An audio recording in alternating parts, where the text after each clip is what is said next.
Well, very good afternoon. Welcome to today's Crossing Borders broadcast, the IMC streaming service, which was created to keep the investment migration community connected during this time of the SARS-CoV-2 pandemic. Before we get started, a little bit of housekeeping items to cover with you. I do want to thank today's sponsor, which is the IMC Education and Training Units. If you've not seen any of our broadcasts before, don't worry, you can watch all of the previous programs on catch up through our YouTube channel, and don't forget to hit the subscribe button. You can ask questions in the widget, which is on the right of your screen, where you will also find some useful handouts about the Investment Migration Council's education and training product. We also have an IMC presentation, so do download those pieces of information and stay with us. At the very end, we'll have a short video to show you. To keep you engaged, and there are just over 110 guests with us today, or viewers, we'll be testing a little bit your ability to stay engaged with today's broadcast. So we've got a few polls. I'm going to launch one right away. It's interesting always for us to see where people are from. So you should be seeing that on your screen. We'll give you a few seconds to answer.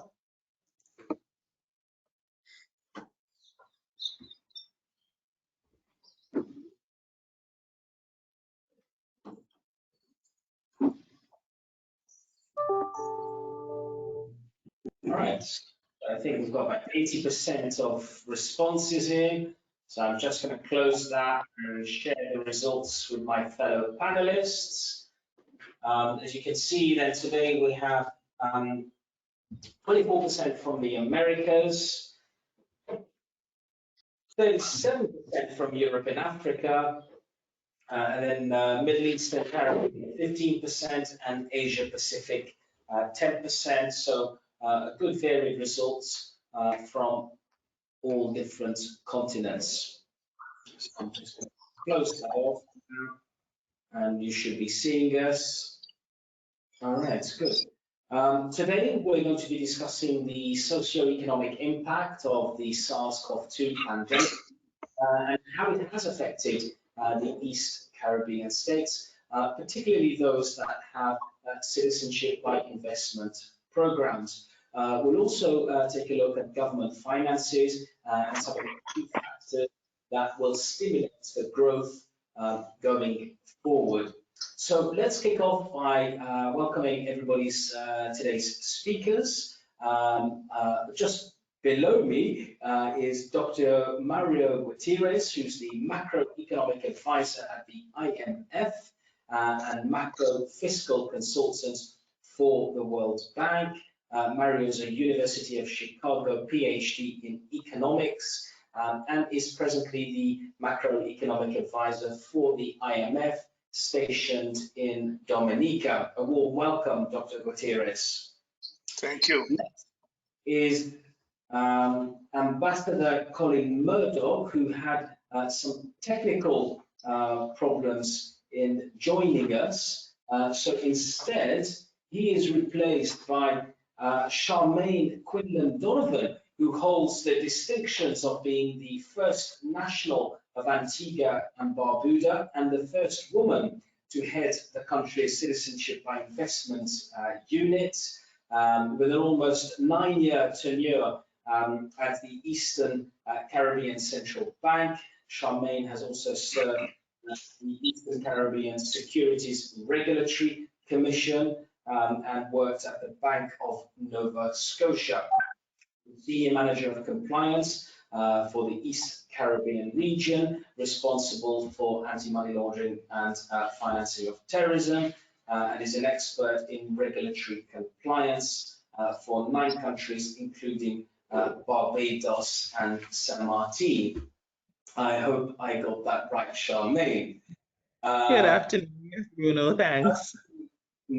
Virtually, because we're very virtual at the moment, is Mr. Nestor Alfred, who's the Chief Executive of the CIU unit of St. Lucia, a career that has primarily been within financial services, having worked in the domestic and international financial sector.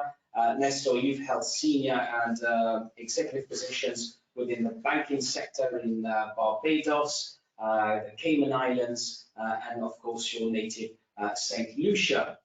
You're also appointed Commissioner to CARICOM and Chairman of the Citizenship by Investment Programs Association, CIPA, which is a regional body made up of CIU heads for the 5 countries in the Caribbean that have Citizenship by Investment Program.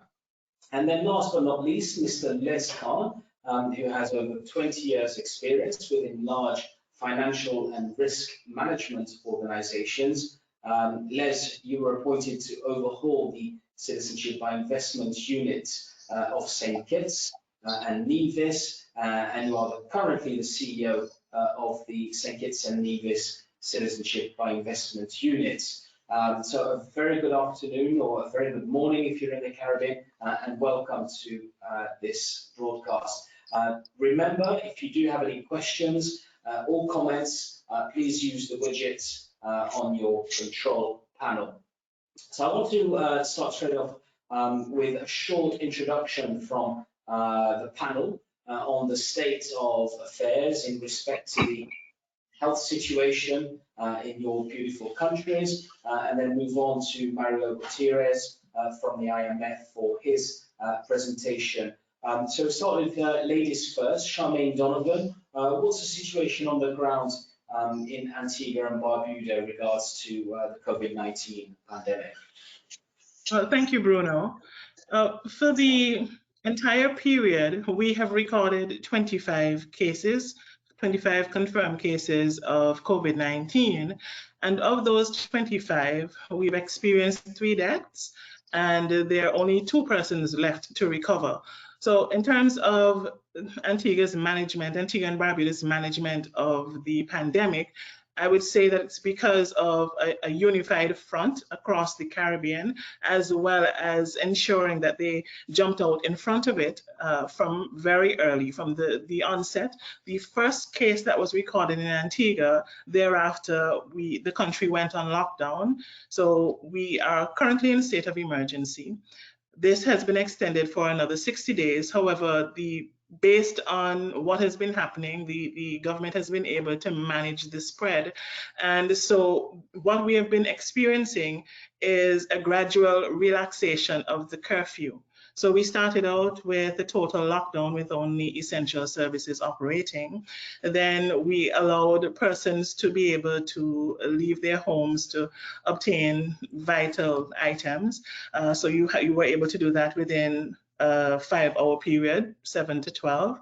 And then we relaxed it a bit more from 8 to 4. And now, sorry, from 6 to 4. And right now we have from 5 a.m. to 8 p.m. that persons are able to move about. And there are a number of businesses that have been allowed to open. So we are virtually almost out of lockdown, and I have to say that the government really did a fantastic job in terms of managing the spread, managing the economic impact of this COVID-19 as a result. Charmaine, I have to stop you there. Thank you. We'll come back to you on the economic impact. I'm going to move to Les Khan. What your analysis is as the health issue has been in St. Kitts and Nevis, please. Well, similar to Antigua, St. Kitts and Nevis went through the periods of lockdown, and actually the government still has us in various stages. So during the work week, we're in a curfew process between 8 and 5 in the morning, but on the weekends, we're on a 24-hour lockdown, and I expect this to continue for another two weeks. What we saw was a total of 814 people in quarantine, 15 confirmed cases, 15 persons have recovered. We still have about 3 persons in quarantine, and we had 0 deaths. Total number of people tested was about 391. We are following the advice of our chief medical officer and the COVID task force, and the relaxation is one that is very measured. We are still allowed during the work week to go to the supermarkets. Obviously, there's social distancing being implemented. You cannot go out into the public without a face mask. So those are the type of controls that have been put in place. I expect that there would be some gradual relaxation, but our ports, our airports, and shipping ports in lockdown, and I'm not sure when those will be released. Obviously, we'll be waiting for that to occur. Okay, thank you very much, that's Colin. Nestor, Alfred in St. Lucia, it looks like you're either going or you're planning to go out. What's the situation in St. Lucia? Well, Bruno, first let me just say good morning to you and good morning to my fellow panelists, and a good day to you, the viewers. This COVID-19 has been one of the most stabilizing events since World War II. And for small developing countries like St. Lucia, St. Kitts, Antigua, one could imagine the impact that this can have on a long-term basis or even a short-term basis for countries who have a very high dependence on foreign debt, high dependence on the importation of goods and services, and therefore the impact can be quite severe for us. Now, in regard to St. Lucia, we recorded our very first case on the 13th of March, and immediately thereafter, the government took some very proactive steps, which led to curfews, then a state of emergency, the closure of the country and its borders. And at this point in time, we have a number of COVID cases totaling 18. We've had 0 deaths. We've had a number of 827 COVID tests being undertaken thus far from March. And the number of persons who have recovered from COVID-19 has been 18. So at this point in time, we have absolutely no actual live cases of COVID existing in St. Lucia.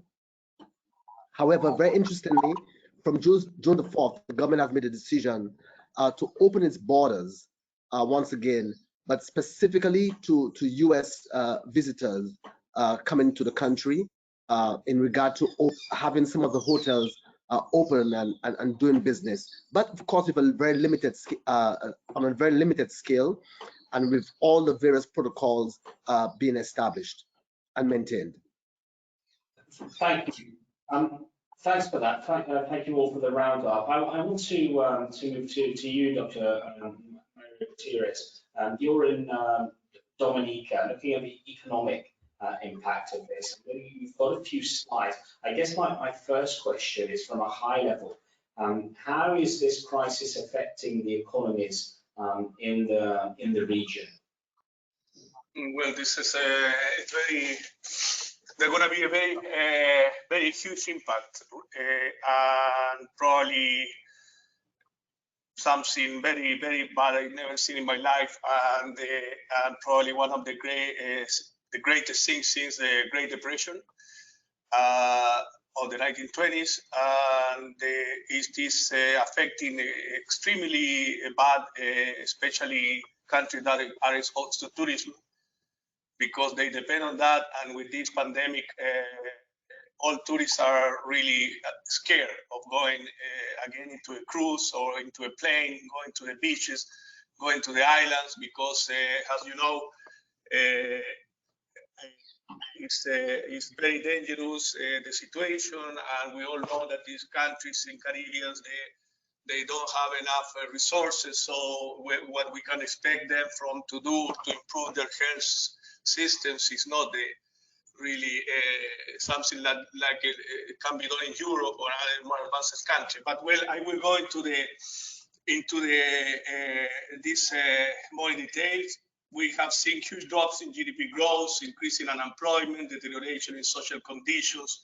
The GDP drop, the decrease in GDP will depend on the extension of the lockdown and the pandemic, you know, because the lockdown is for each month approximately that the economies are closed, assuming that, for example, half of the economy continues to run, the loss in GDP is around 4%, and if for 2 months, 8%. So if it's approximately 75% of the economy is locked down, the loss for 1 month, it will be around 6% of GDP, and 2 months, 12% of GDP. So there is really how much the economy will suffer will depend to a large extent of how long the economy remains locked down, not the whole economy, but the main sectors. So given that the shock is directly to the health sector, yeah? Dr. Gutierrez, your slides have come on the screen, so you want to start your presentation in actual fact and talk us through the slides that you've prepared. These broadcasts. So given that the shock is directly to the health sector and the real economy, fiscal policy has been the main tool. Governments are using fiscal measures to take various forms and have different budgetary and debt-related implications. Fiscal policy responses have really have a negative impact on the government finance and government debts. And in this, I have to mention that the use of CBI inflows, of course, are very useful because they will reduce the needs of the government for borrowing and add to the public and foreign debt. So the spending or tax measures will result in an immediate higher budget deficit. You know, increasing government spending or cutting taxes, less revenue for the government, increase the budget deficit. Next slide, please.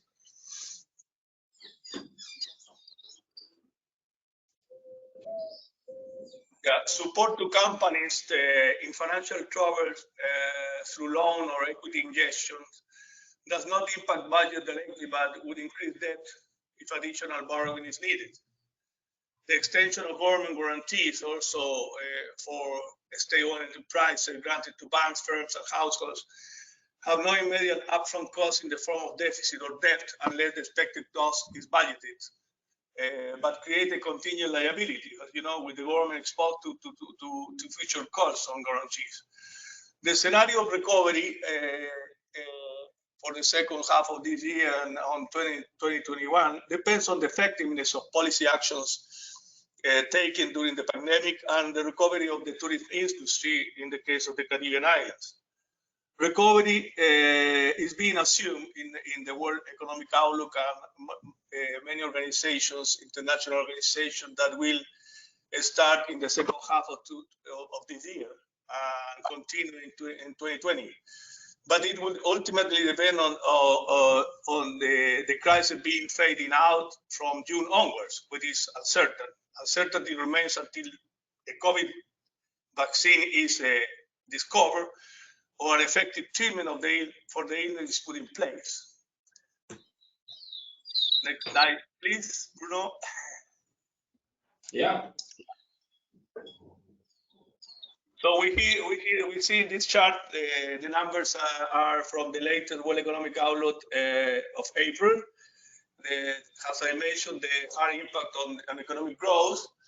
You see that there is COVID-19 crisis. You see all GDP growth going down, and the line is Latin America. So you come Latin America and the Caribbean. So you compare your island with the whole Latin American and Caribbean countries, and there is a special case they are going up, that is Guyana. You know, it's special because they discovered petroleum, but most of the others are going down. And how we see there is the expected recovery in 2020 projected, but now, as you have heard in the latest days, the IMF and other organizations are also accepting that this is very could be a little optimistic.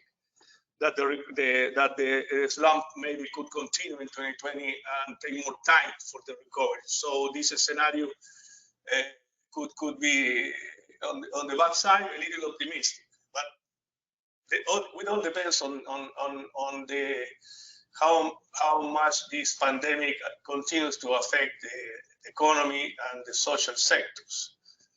Please, next slide, please.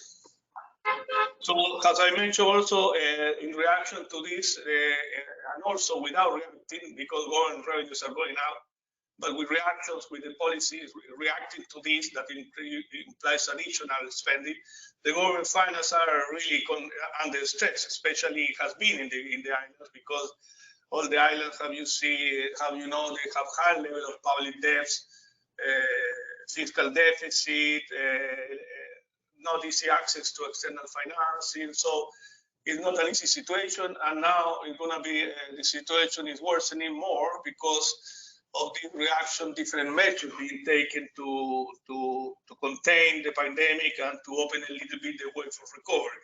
So have you seen this? Also the red line shows Latin America and Caribbean in total, and then the bars you can see that going down, deficit increasing compared to 2018, and continue to be in deficit but less into 2020. But it all depends again on, because this is a dynamic situation. We don't know yet when it's going to end this. But this is what it is being assumed now. Next slide, please.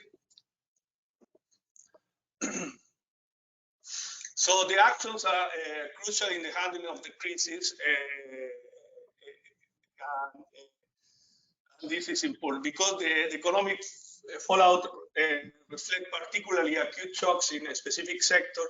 In addition to substantial fiscal efforts, monetary and financial market measures are also being put in place to support affected households and businesses. Policies to mitigate contractions on consumption, investment, and exports are very important to reduce the economic and social damage. Actions to reduce the supply chain breakdowns and for strengthening social safety nets have been considered very important, and they're being applied. Priority on resource mobilization towards strengthening the public health infrastructure. Also, countries have been aware of this, and they are trying to do as much as possible. For Caribbean countries, it's essential not only for protecting the population, but also revival of the tourism industry, because improving the health system reduce the risk of increasing the illness in the country, but also it's very important for Caribbean in terms of the tourism industry, because the tourists will be very scared to go if there is no very good system, some policies in place to protect them. Please, next slide.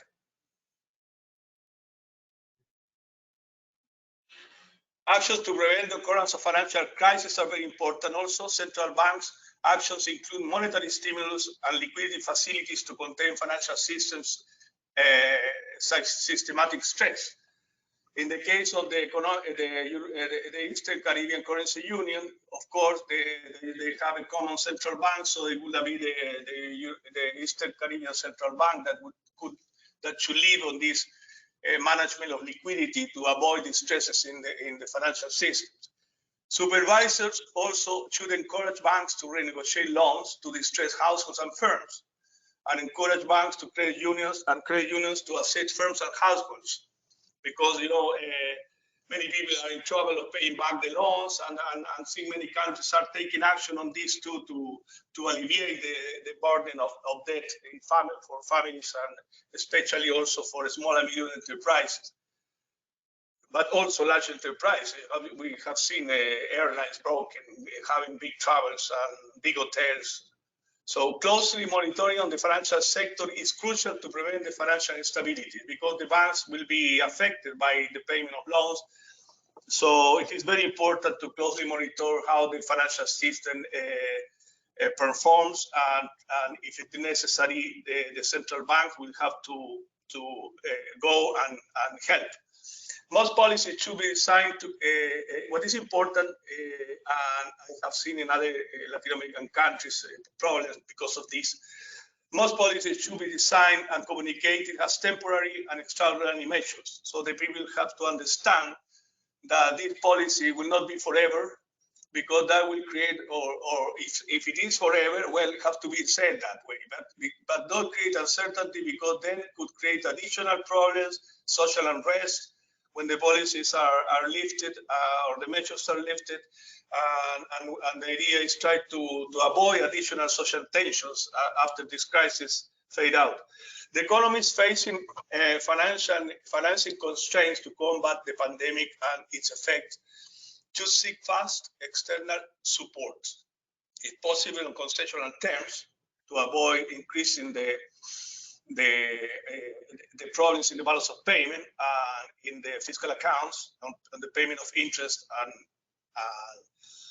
interest payment on these debts, if possible in concessional terms, to reduce the increase in public debt, because, you know, as I said before, public debts are also very high. So you have to try to find financing, but in the most concessional forms. Please, next slide, Bruno. So what are finally the key factors for the recovery of the economies and the tourism industry and needs for coordination? How I see that. The people's confidence in the government actions is essential. Non-confidence and lack of political unity will fuel non-cooperation from the people. This is especially important. What we have seen, I have seen here in the United States, different governors fighting with the president. One with one action to open the economy, the other doesn't want to open too fast. They're fighting in Chile. In Latin America also, we have seen that the opposition doesn't like what the government is doing. Yeah, that creates uncertainty. The people don't respect the lockdown. They go out anyway because they see that the government have not have any clear plan, and that plan, those plans are being disputed by the people. So when the people see that there are no clear leadership, the pandemic problems and the economic recovery will take much longer. So the important is to act with transparency, announce the extent and duration of the measures, and be clear to what group these measures are being targeted and why. Because also there have been suspicions in Latin American countries, Central America, and especially I have seen that the people suspect that many of these measures are going to benefit the rich people, that the people are not really being taken into account, that they see where the money is coming and where the money is going. So it's very important to be transparent. So the other thing in these measures to avoid any social unrest and increase income inequality that are already very high in the world and also in Latin America and the Caribbean countries, give priority to the vulnerable groups and small and medium enterprises, and make necessary reforms to support a sustainable recovery of employment. It is crucial in this pandemic to contain the additional growth in inequality and avoid social unrest, because the people are already in many countries very tired of policy that benefit only the rich, and the poor, they remain always poor. So if the people see this again happening, that will create a lot of problems for recovery, and then increase social inequalities, and the economy will take much longer to comply with the development goals that they are targeted for 2030, but there are a lot of targets in between to reduce inequalities, hunger, poverty in the world, etc. These 17 sustainable development goals will take much longer to be achieved if there are no unity and the policies are not really put in place in a transparent way. Strengthening the health system, as you know, and I say at the beginning, is the crucial, you know, because life is first, you know. Life is first, you know, that I know that the people, we all know that the people have to go out and work and to eat, but life is first.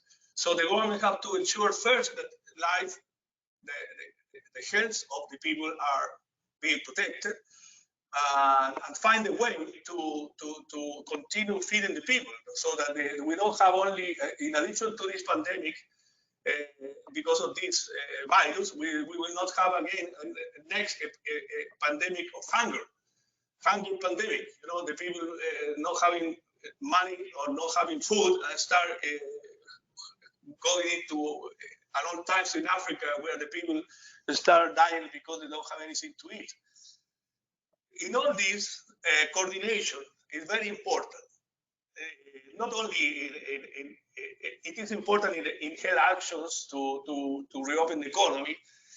Travel, hotel, restaurant conditions are crucial, because coordination. Why? Because all these islands, the tourists go from one island to another island. They travel from here to there. So if one country put very good measures of health and the other not, the travel go in between, and there's going to be competition among the countries because of one country has better health system than the other.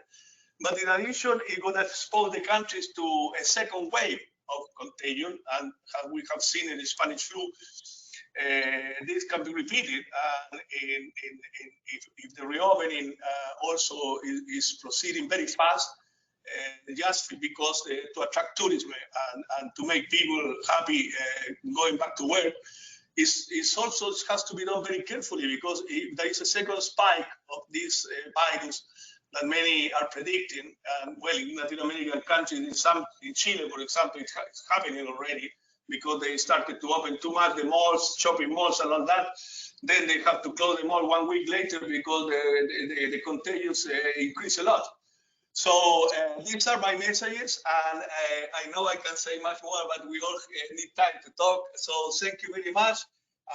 During the interaction, I can talk more about what I think and how I see the situation. Thanks. Thank you, Dr. Gutierrez. A lot of interesting information there. I think on your last point, you mentioned the coordination among the islands, and you wanted us to launch a poll for the viewers. So I'm going to launch that on the screen right now and ask our viewers to submit their responses to this poll that you wanted us to launch.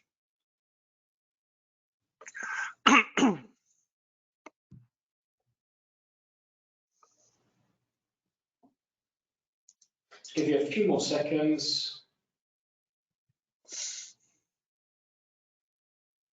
I think everybody's responded there, and I published. I don't think there's anything that's surprising there. 94% of people think that it's a great thing to be doing, is coordinating with each other, as you know, the Caribbean has done, certainly the East Caribbean, for many years, in various sectors, in tourism, in financial services, in security, in anti-money laundering.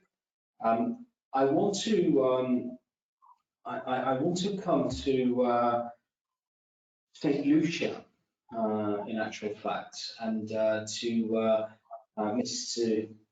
Nestor Alfred. How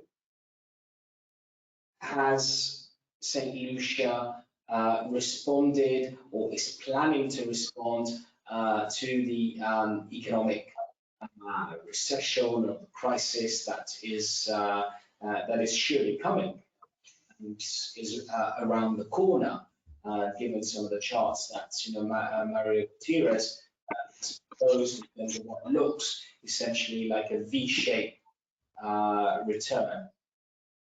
How's hello? I think well, yes, I'm okay now.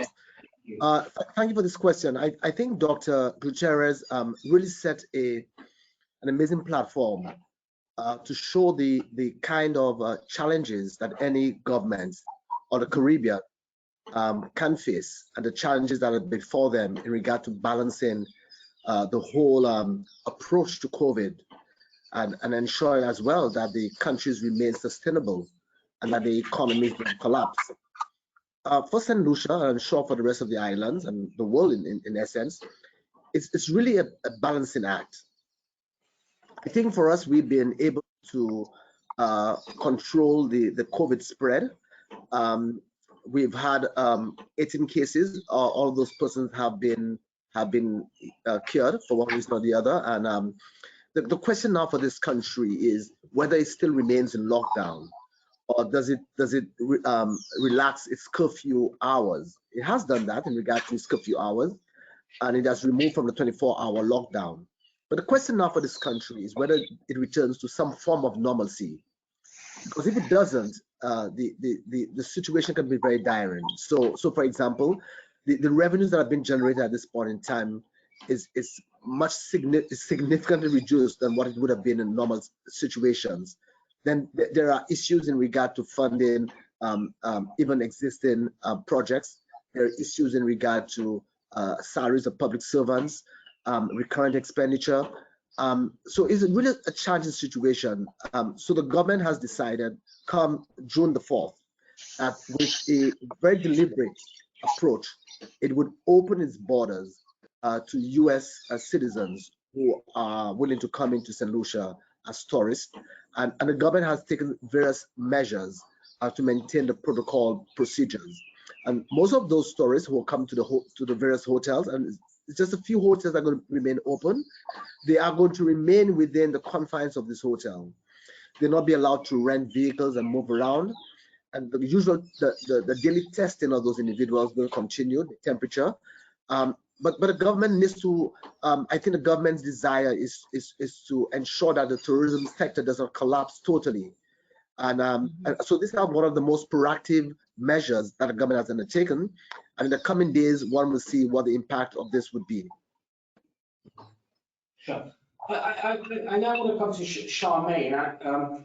Antigua Barbuda, you mentioned, had a number, 25 cases. Nestor, Alfred is suggesting to open the doors to tourism, particularly perhaps as a first step to US visitors, because naturally you're quite close to that. How would you attribute the success of keeping the pandemic under control, and what is Antigua doing to kickstart its economy? And finally, then, how does citizenship by investment fit into that economic plan? All right, thank you very much, Bruno. I'd like to join Nestor in complimenting and commending Dr. Gutierrez for an excellent presentation. I think you really nailed it on the head, the challenges that are before us. And I'm looking at your slide with the key factors for recovery, and we're seeing that the Caribbean countries are already uniting in a number of areas just to ensure that we continue to see the type of success that we have seen so far in terms of managing the spread of COVID. Like St. Lucia, Antigua is actually planning to open up its borders the beginning of June as well. And there are certain protocols in place to ensure that we continue to remain safe even as we receive visitors. The Ministry of Health and the COVID-19 task force have indicated to us that the guests who will be traveling to Antigua would need to ensure that they have done their tests recently and 48 hours before they travel, and they need to, of course, have negative results. And there are certain protocols that will be adopted once they reach the Antigua to ensure that they continue to remain safe as well as the rest of the public. You are very correct in terms of us being able now to have to focus on how we ensure we manage the economic fallout. And one of the ways, of course, is to open up the economy gradually, open up the borders gradually. The other way is to benefit from the funding that has been available, put available through various organizations and persons, as well as there are a number of credit facilities that have opened up to the countries as well. And most recently, I think on Monday, the Caribbean Development Bank has announced that they are offering loans to a number of the Caribbean countries. Antigua has been allotted 66 million US dollars. And of course, now the inflows from the foreign direct investment that is generated through the program is extremely critical in ensuring that the government can shore up the shortfall based on the lack of economic activity for the last 6 weeks or so. Tourism is our mainstay, and from the 28th of March, we've actually closed the borders. So from then till now, we are not seeing the level of funding and income that is generating from that sector. And of course, now the government is looking to the Citizenship by Investment program to assist with managing that shortfall. Thank you. I want to come to Les Carnell's school, of course, very important. St. Kitts and Nevis, one of the oldest citizenship by investment program in the Caribbean. I think celebrating, or will be celebrating 35 years, if I'm not mistaken, Les. Right. What's happening in St. Kitts? How is the program adapting to the current situation? Well, the country's economy is based on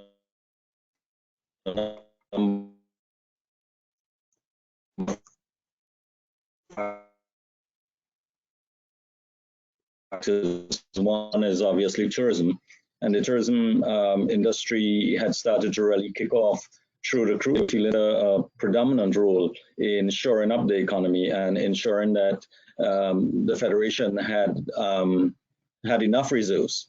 And as a result of those reserves, the government was able to issue a stimulus package of $114 million to provide support to people who have lost their jobs, to provide the ability for alternative manufacturing. Agriculture has been given a major piece of that pie in order to be able to ensure that we can feed ourselves and we're not dependent on outside sources. So I think through the prudent governance of the government, the fiscal governance, the country is in a better position than most of the other islands at this point in time. However, it cannot be underestimated that the longer this goes on, there will be an impact, and citizenship by investment will play a major role in trying to shore up and trying to bring foreign direct investments. This year, we're expected to have 2 hotels open, 2 new hotels open. And obviously, without tourism, those hotels are not going to be very successful, at least in the initial stages. So it's been made clear by the Prime Minister that we will follow the advice of the Chief Medical Officer and the COVID team, and that as they make recommendations for the relaxation, be it the opening up of the ports and the discipline around that, those will be announced gradually. As you know, we're heading into an election period here. The election has been called for June 5th, and obviously we continue to manage the government in a prudent manner, with good governance, and the CBI continues to play a major role in the contribution to the economy. Okay. You mentioned June the 5th for the election in this. There's no change to that date. That's still going ahead, and presumably government is taking the necessary measures for sanitized voting booths and social distancing and so forth, right? Yes, the actions are being recommended by the CMO again, and all the necessary social distancing actions and so on will be taken The date was announced just 2 days ago, so I don't expect there's a change going to be on that. So the elections will be on the 5th. Okay, right. I want to move on. I want to come back to Mario Gutierrez, something that you mentioned on one of your slides, and then I'll go back to my panelists. We've got some interesting questions coming in, and I just want to plant a little bit of food for thought for you while Mario speaks, is regarding the drop of numbers in applications that you may or may not have seen since the pandemic crisis broke out in very early March. One of the questions is, are we going to see an acceleration in the speed up, if you like, of the processing of applications that will be submitted in the coming months? So are you looking to speed up your processing times? That's that. So I want to leave that for you to think about while I go back to Dr. Gutierrez on one of the slides, and it's still on the screen right now. I want to dig a little bit further into what you said when you said strengthening of health systems are crucial not only to the recovery of the tourism industry, which of course makes a lot of sense, but one of the things that one of our viewers commented on is, how does CBI inflows correlate and connect with the strengthening of health systems in respect of a recovery? Would you be so kind as to explain that a little bit further, Dr. Gutierrez? Well, improving in the health systems are, how we know is important for people to go back to work, to open the economy, to relieve the lockdown. That is very important to recover to different types of activities because unemployment, because there are poor people that need to work to live. They cannot be continued lockdown, but coming back to work depends on how much the health system guarantee that there's not going to be any more spread of this virus. It is important for tourism because the tourists will be scared to go to countries where there are no enough security and that they're going to be affected on the beaches, in the hotels, in the restaurants. And it is important also for CBI inflows because all these CBI inflows are linked to investments in developments, in housings, people having like a second house, or in hotels also are being also developed with the use of these inflows. But when the people see that maybe the health systems in these countries are not very good, maybe they're going to change their mind and they're going to say, no, maybe we are not going to invest in having an hotel or a new house in these countries because the health systems are not very good, and this virus can come again and we can get infected. So for all these three areas, the health system is the priority. The priority, the countries have to concentrate on improving and use this opportunity to improve the health system, because before it was weak. But now that they have the resources, financing, and the opportunity, maybe they can use this in a positive way, has the opportunity to strengthen the health system for everybody. I think you're absolutely right, and it's something that has come up in other countries as well. Certainly what we've seen and heard and read on reports is actually the Caribbean, particularly the 5 countries with programs, have really done really well by having very quick response times to when the pandemic broke out, closing borders, closing ports, and focusing on the health emergency that was coming. So I have to say congratulations to all 3 representatives today, because your health systems certainly have looked that they've responded very professionally to the pandemic. I want to go back to Charmaine and have you answer the question I put before Mario spoke regarding the potentially speeding up of the processing of applications. You may or may not have had a slowdown. I know, of course, that in your countries you're quite used to working from home when there are things such as hurricanes that come along.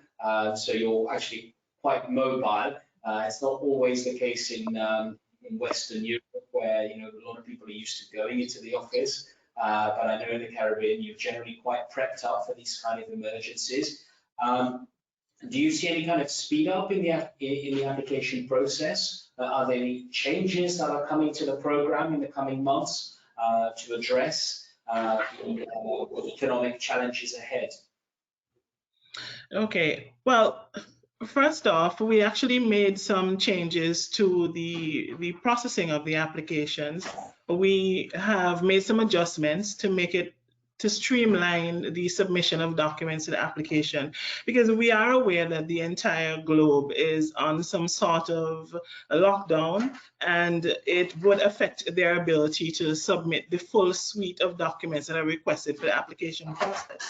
So we try to be very flexible, and we put out a communication to advise persons as to which documents are critical to be submitted in order for us to start the due diligence process.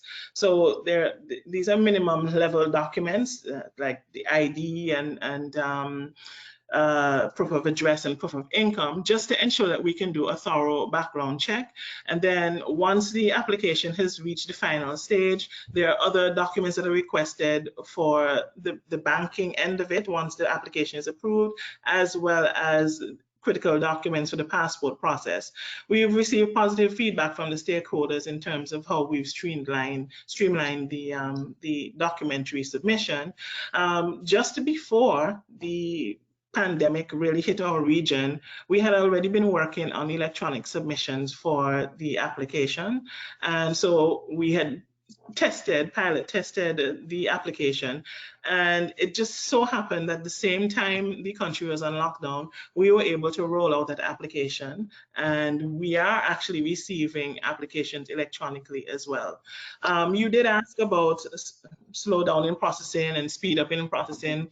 We had experienced some challenges, in terms of the process we were employing about 1.5 years ago for processing of applications. We took our time, looked at each step, re-engineered the process, and we are actually seeing the benefits of that tweaking right now, where we have a better turnaround time between 8 to 10 weeks in terms of processing the applications, and we expect that we will continue to benefit from these tweaks.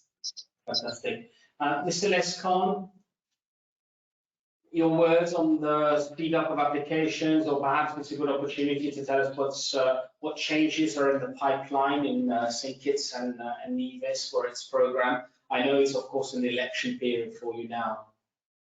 Yeah, but thank you. We have not seen deterioration in the volume coming out of the various regions. In fact, during this period, we actually saw a 20 to 30% increase in applications.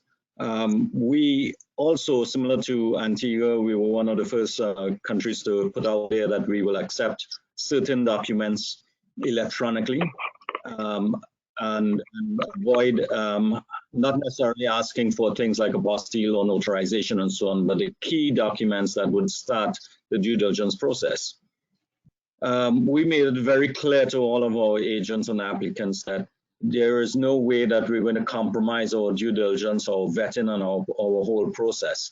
So our intention, and it is working, that the clients or agents will submit all of the documents, all of the full slew of documents as required with apostilles and notarizations. Has to be submitted before we give the final approval. It forms part of our vetting process. So we have traditionally been able to process all of our applications within 90 days. We are not trying to compromise on that. We have the accelerated process, which works, and clients still have the option of going in that direction. So we just continue to make sure that we can service our clients. During this period, the unit has been identified as an essential service. So we were able to ensure that all of our staff were able to come in and process within the codes that we had. So we kept the engine working. Currently, we are working basically 8 to 4 on at least 3 days of the week, and we'll continue doing so until there is a total relaxation. But during that time, we are able to process our applications, and I believe our clients, our agents are comfortable with the process that we have. Fantastic. Nestor, Alfred, briefly from your perspective, any changes in the pipeline from St. Lucia? And also, I'd like to ask you also, what is happening at SEPA level, the organization that you chair in the Caribbean? We're not hearing you, Nestor. Yes, thank you. The 24th, we've been working remotely. And that speaks volume in regard to the robustness and the ability of our processing platform to relate and to respond to issues such as this pandemic.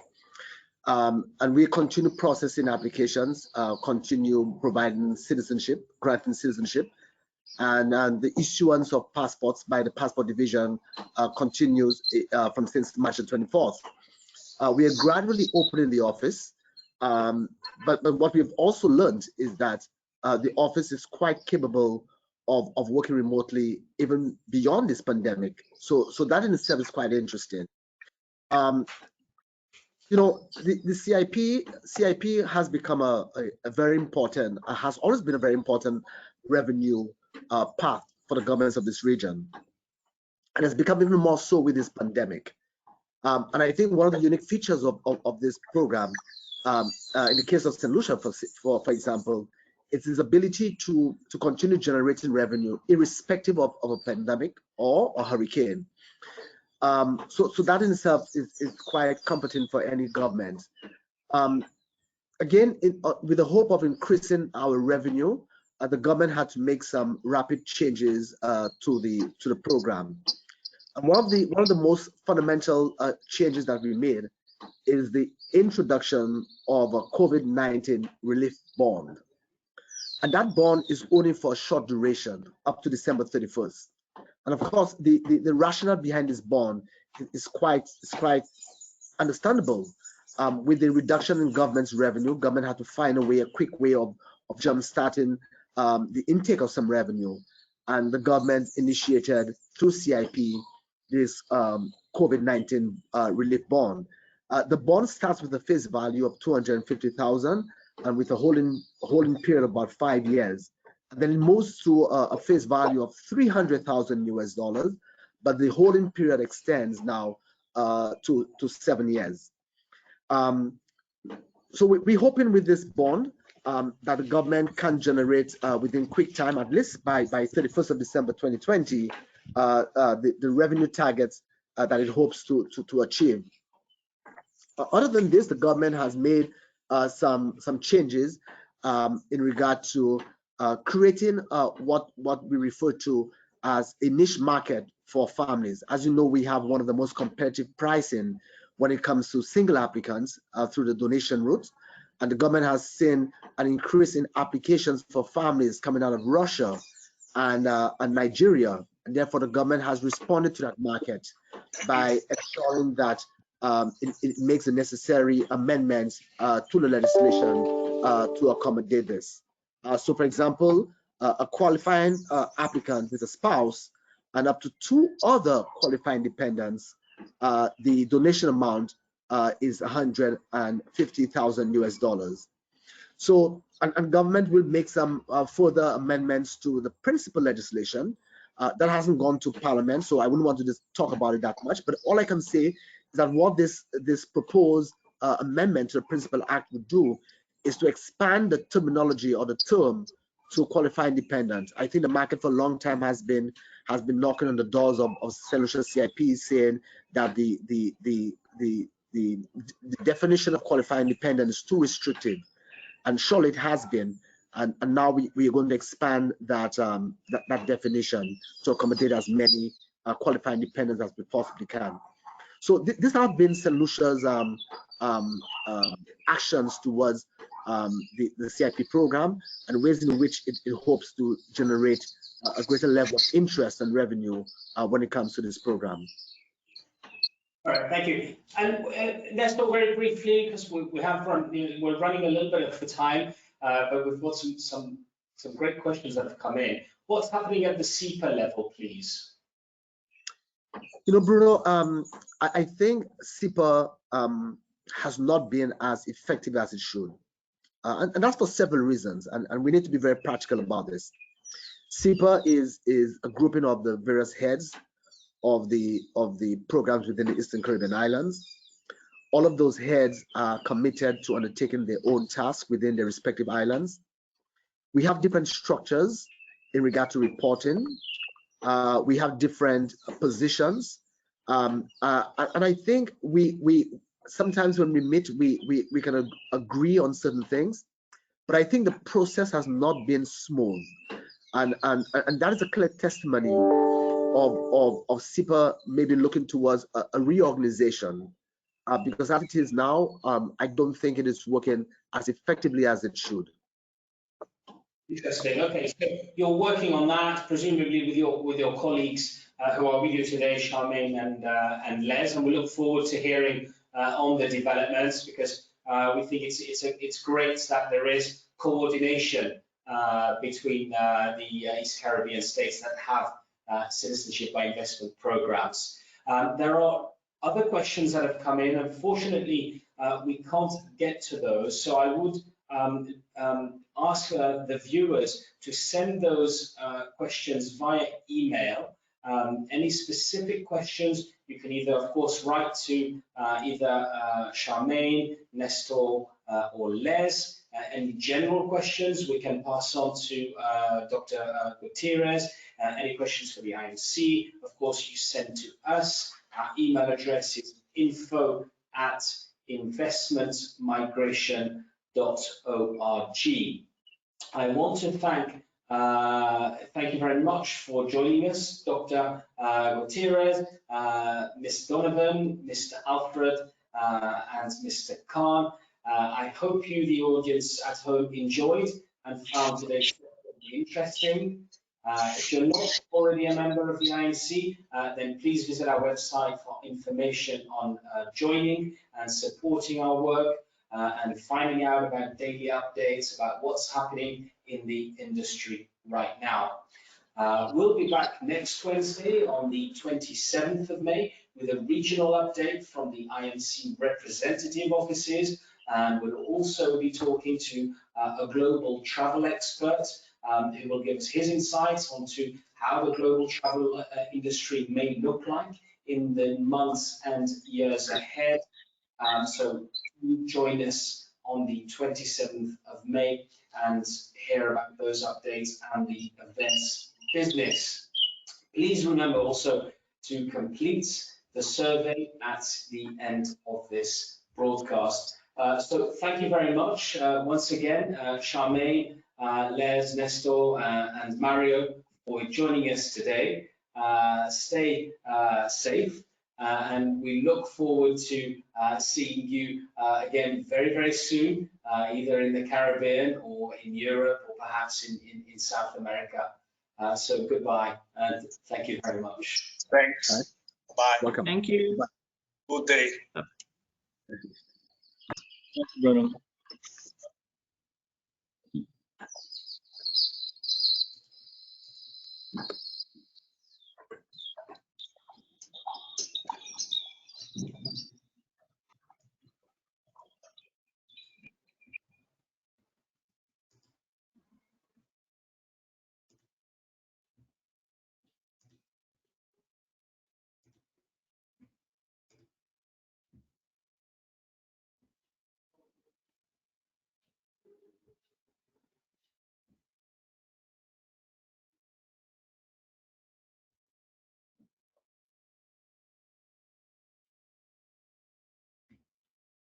Introducing the Certification in Investment Migration from the Investment Migration Council, the first structured learning product of its kind globally, designed for you.